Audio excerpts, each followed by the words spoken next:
So, pretty exciting news. We just got back from Germany to present at the PedCAD Podiatry Conference to people involved in the, podiatry and custom orthotics industry from basically every angle. We met someone who was a Olympic gold medalist who liked stride soles, so that was very positive. We understood a little bit more about the differences between custom orthotics in Germany versus Ukraine versus India versus Australia versus Canada, where all the different people are from. So yeah, I'm pretty invigorated after that. We had a lot of positive thoughts about stride soles, huh? We did.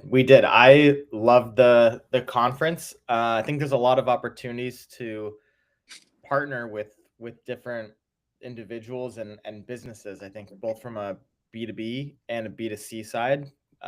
There's good momentum in Stride. I think people understand our business model, and yeah, it's great to just share the Stride vision to our friends in Germany. Yeah, and I think if there was one thing I took away the most is the importance of footwear, not just the insole. The insole is only as good as the shoe in some respects.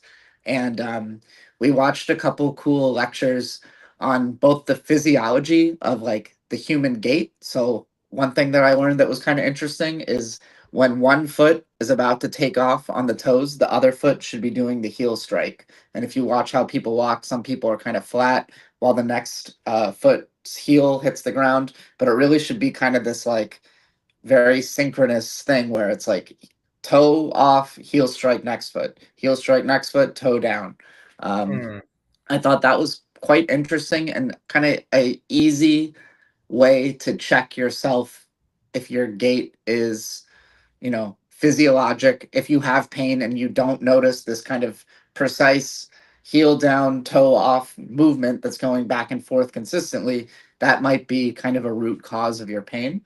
And then with the shoe itself, I thought it was kind of interesting the test we learned about the shoe stability. So I actually lined up a pair of shoes and would just try and demonstrate briefly what it was that we learned. I don't know if I can pull it off with this camera setup. So you tell me.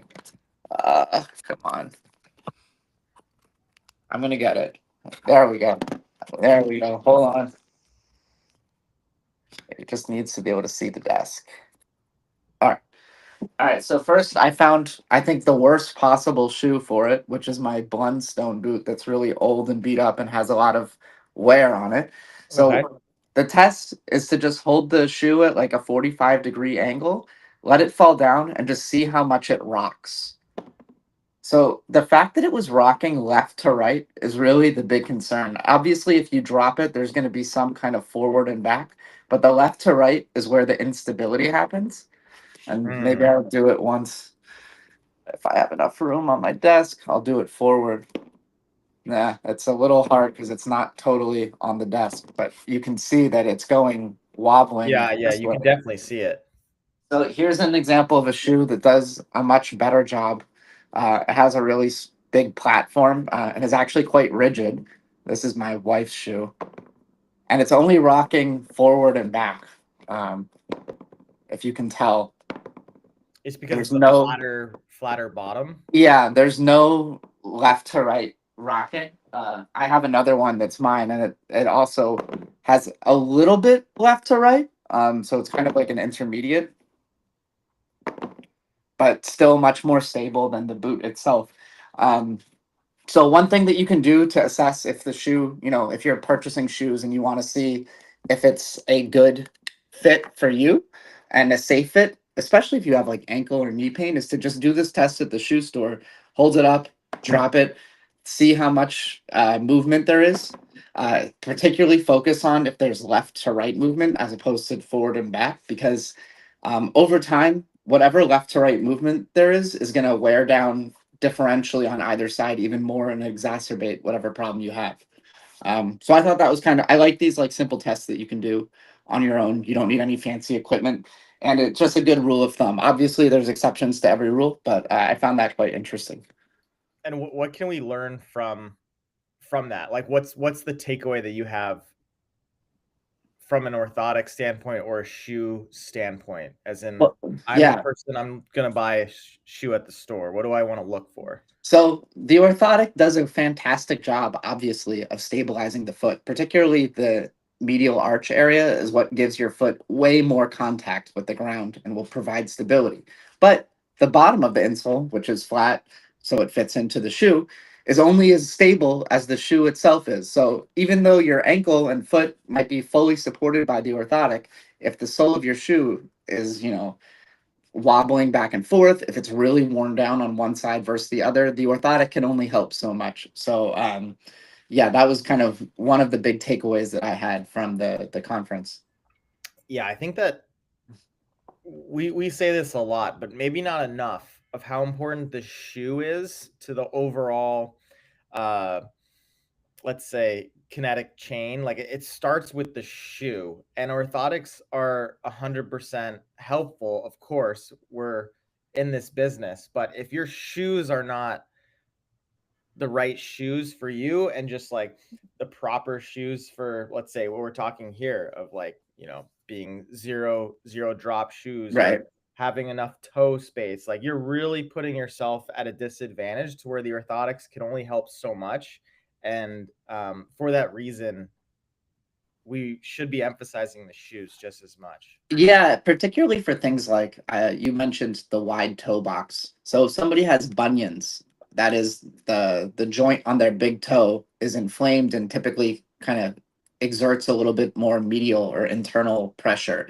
Um, we build a really wide toe box on our custom insole, and we also have this toe bar that allows for more comfortable alignment of the toes. However, if the shoe itself is squeezing really hard in this area, the orthotic can only help so much. So it's important that the two work together to really enable the most healthy foot posture. Yeah. Um, I'm trying to think if there were any other. Oh, and I think if people are listening, the one other key point to this conference was that it was mostly in German. So I speak a little bit of German. Greg speaks a little bit less German. So a lot of what we came to understand was with during conversations afterwards or via interesting demonstrations, just like this. Um, Another interesting demonstration that highlighted the connectivity of the entire kinetic chain all the way from the bottom of the feet to the really up into the head and the jaw was standing straight up and doing this test of putting your teeth either like an overbite, normal bite, or I guess under normal or overbite.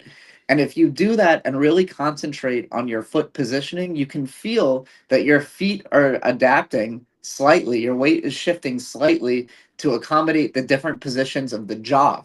And if, the jaw is able to have an effect, imagine how much effect it's having, your shoulders are having, your hips are having on the way down, and vice versa on the way up. Your foot positioning and stability does affect everything above all the way up into the jaw. And I found some of the tests to really feel it and pay attention to it quite interesting. Yeah.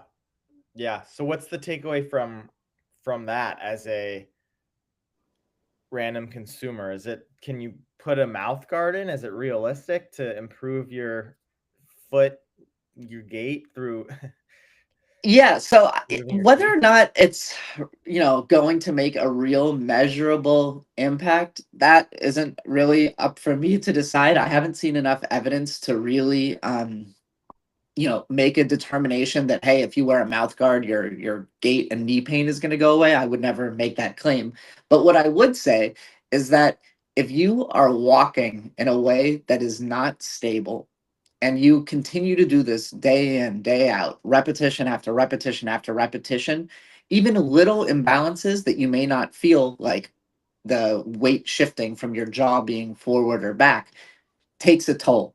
I think people think that it's kind of like if you go to the gym and you are lifting weights and you have bad form, you can probably get away with it for a pretty good period of time. Our body's amazing at compensating, but at some point you know, there's a reason your body's designed a certain way, and if you kind of go too far from the way it's supposed to be working, the chances of injury just keep increasing. So my takeaway is, fix little things, particularly in the feet and ankle stability, to prevent longer term consequences down the road that you may not feel right now.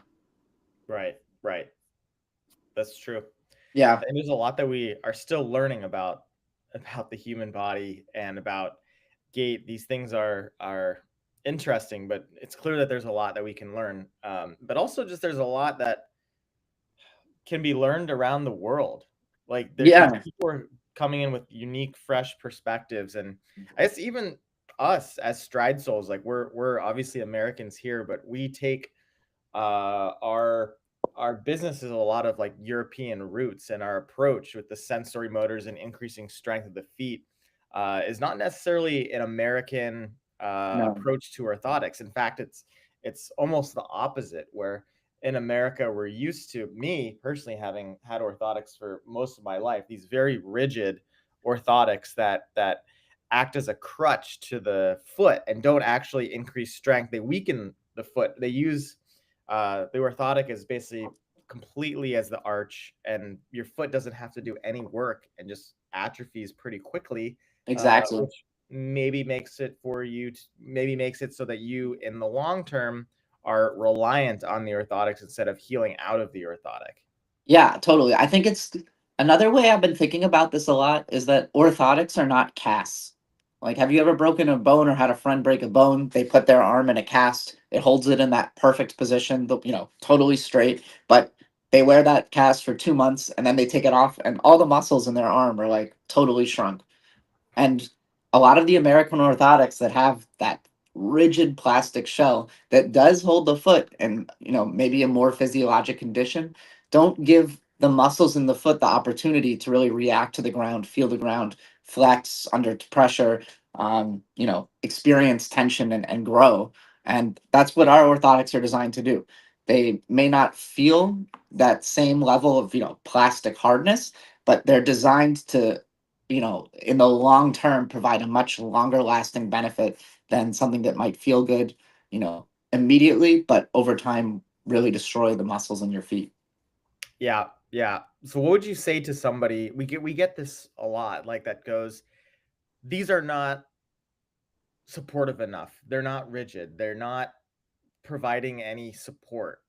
Like what do you say to somebody like that? Yeah, so internally I know that the orthotics are providing support, but I think really what I try to do is and I think something that we need to improve upon is to meet the customers where they are, because they may not be used to our style, our design of orthotics, and we don't always do the best job making it clear that, hey, we have a different philosophy, we have a different perspective than just, honestly, the more cheaply made rigid plastic shell, that doesn't work in the long run. So first I try to level set and say, hey, I understand where you're coming from, I understand what you're used to, but there's a reason we build our orthotics the way we do, with a little bit more flexibility, a little bit more targeted rigidity that is enabled through 3D printing, that just printing out, or not printing out, but molding out a hard piece of plastic doesn't afford.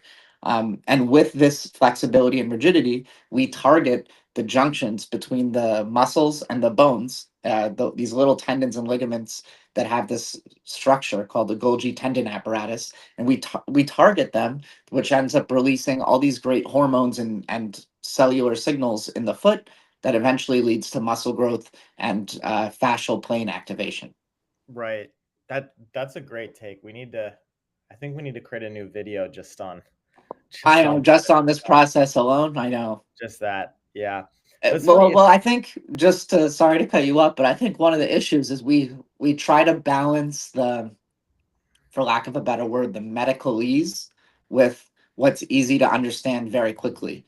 And even though it feels intuitive that like a good structure under the foot might support you better and feel good, our bones and muscles and ligaments aren't these static things that we think they are. They're constantly reacting to stimuli. They're constantly being put under pressure, changing cellular signals are being shot out every, trillionth of a second, and it requires a really smart design of an orthotic to take advantage of that, and that's what we do. Yeah.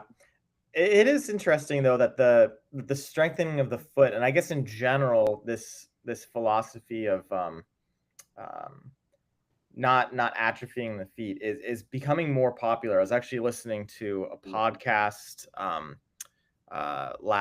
last month. I'm blanking on who the person was, but it was a top 10 podcast, and the point was that as we get older and we age, falling becomes more and more detrimental to our health. That after 60, if you fall, the likelihood of that being a catastrophic injury, potentially leading to death, or at least a major impact on your ability to function and live in society, is goes up astronomically. Yeah, So it's a how do we quality prevent of life that? ruiner. Yeah, quality Yeah. of life ruiner. So what? How do we prevent that? Well, you prevent it by getting your body used to being off balance. Inevitably, you're gonna hit a rock or the side of a curb that's gonna throw you off. And if you're so used to overly cushioned shoes and your feet have lost all muscles, the possibility of you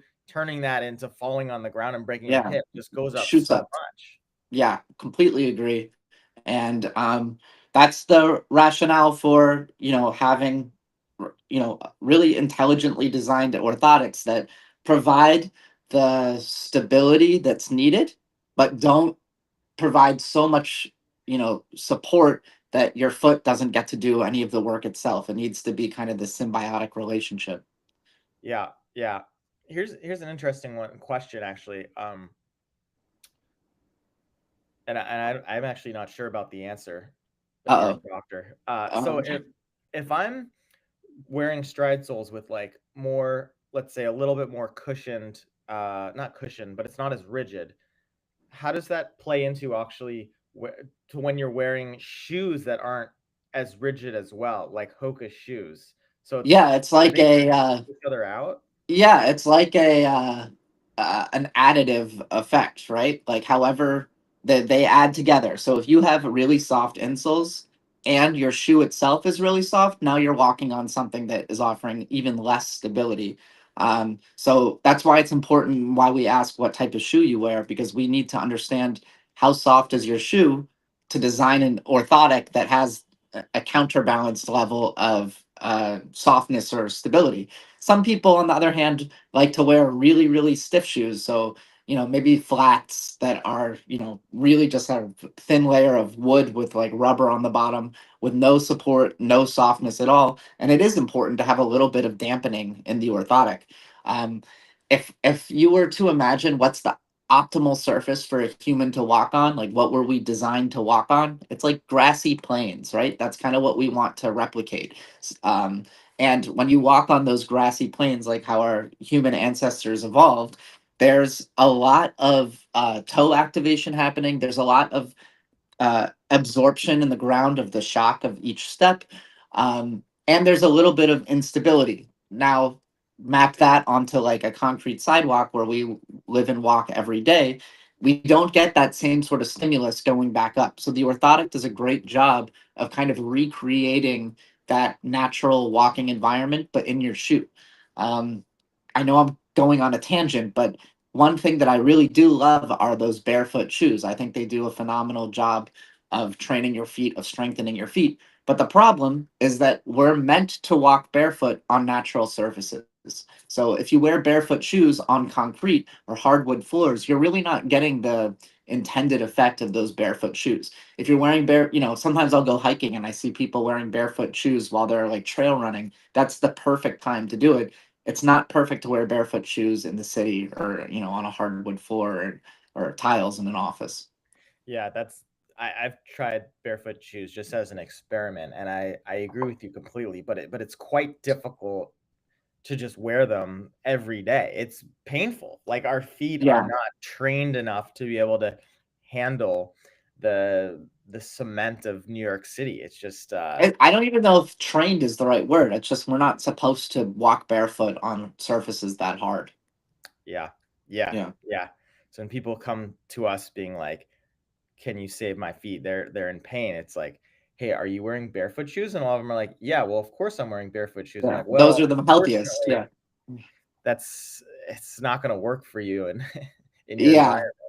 environment. There really isn't a single rule of this is the right shoe, this is the right orthotic, this is the right shoe to wear at this particular place. It really depends on the activity, and a lot of it has to do with preference. And yeah, one of the things I think both of us are really proud of with Stride Soles is we take that into account when we design the orthotics.